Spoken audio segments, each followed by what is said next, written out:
An I-team investigation, her family says they have new evidence proving medical experts were wrong. 24-year-old Michelle O'Connell's death 6 years ago was ruled a suicide by multiple agencies.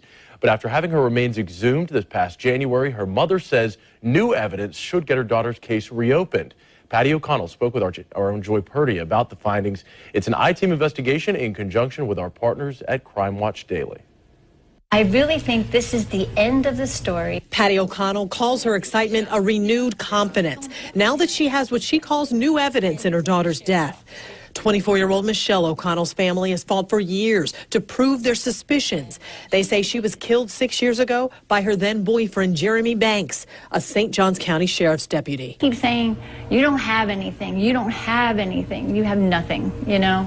Well, I believe with Dr. Anderson, we have a lot. You know, we have proof. Michelle's remains were exhumed this past January and re-examined by Dr. Bill Anderson, a well-known forensic pathologist based in Orlando who's worked in medical examiners' offices across the country. We have new evidence, totally new, that's never been brought to light. Dr. Anderson says Michelle's death was a homicide, despite multiple agencies having already declared her death a suicide.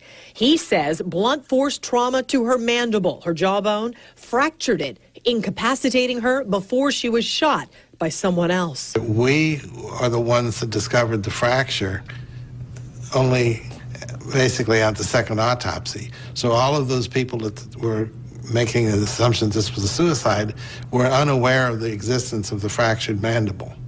And that's a different injury pattern, and it creates a whole different scenario in the case. Dr. Anderson and two forensic dentists were asked to look at the O'Connell case by private investigator Clu Wright.